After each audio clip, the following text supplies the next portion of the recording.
প্রবাসীদের সোশ্যাল মিডিয়ার চকচকে জীবনটা আসলেই কেমন হয়? আসলেই কি সেটা ততটা চকচকে হয়?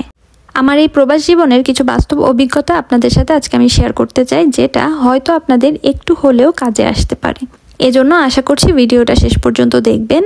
আসসালামু আলাইকুম সবাইকে, আমার পেজের নতুন আরেকটি ভিডিওতে আপনাদের সবাইকে স্বাগতম জানাচ্ছি। আমরা যারা পড়াশোনা অথবা অন্য যে কোনো পারপাসে প্রবাসে আসি, তাদের বেশিরভাগ ক্ষেত্রে দেখা যায় তারা আগে কখনো বাবা মা অথবা পরিবার ছাড়া বাইরে থাকেনি, এবং আমাদের দেশের প্রেক্ষিতে আমরা যখন মা বাবা অথবা একটি পরিবারের সাথে থাকি, আমরা এমনভাবে থাকি যে আমরা সম্পূর্ণরূপে তাদের উপর ডিপেন্ডেন্ট হয়ে যাই।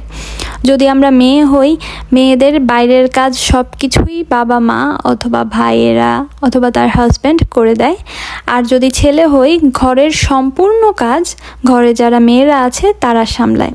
অর্থাৎ আমরা কিন্তু কোনো না কোনোভাবে অন্যের উপর ডিপেন্ডেন্ট থাকি। মেইন সমস্যাটা শুরু হয় যখন আমরা বাইরে আসি।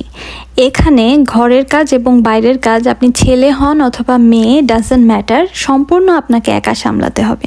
তো আমরা যখন বাইরে আসি, দেখা যায় একটা দেশ চেঞ্জ করার কারণে সোসাইটি, তারপর কালচার, ল্যাঙ্গুয়েজের কারণে আমরা বিভিন্ন ধরনের প্রবলেম ফেস করি, সেটা তো স্বাভাবিক হবেই। তার সাথে ঘর এবং বাইরের কাজ ফর দ্য ফার্স্ট টাইম আমাদের সম্পূর্ণ একা সামলাতে হয়। সেক্ষেত্রে অনেক বড় একটা ধাক্কা আমরা সবাই ফেস করি, যারা আমরা বাংলাদেশের ছেলে অথবা মেয়ে বিদেশে আসি। তো বর্তমান যুগের বাবা মা যারা আছেন বা ভবিষ্যতে হবেন, তাদের কাছে আমার একটা রিকোয়েস্ট হচ্ছে, অনুগ্রহ করে আপনার ছেলে অথবা মেয়ে দুজনকেই সব ধরনের কাজে অভ্যস্ত করবেন। বাংলাদেশের আমাদের বাবা মাদের ভালোবাসা দেখানোর একটি মাধ্যম হচ্ছে তারা তাদের সন্তানদের কোনো ধরনের কাজ করতে দেবে না। ঘরের কাজ অথবা বাইরের কাজ তারা যতই কষ্ট হোক সম্পূর্ণ তারা একা হ্যান্ডেল করে তাদের সন্তানদের জীবনটা সহজ করে তোলে।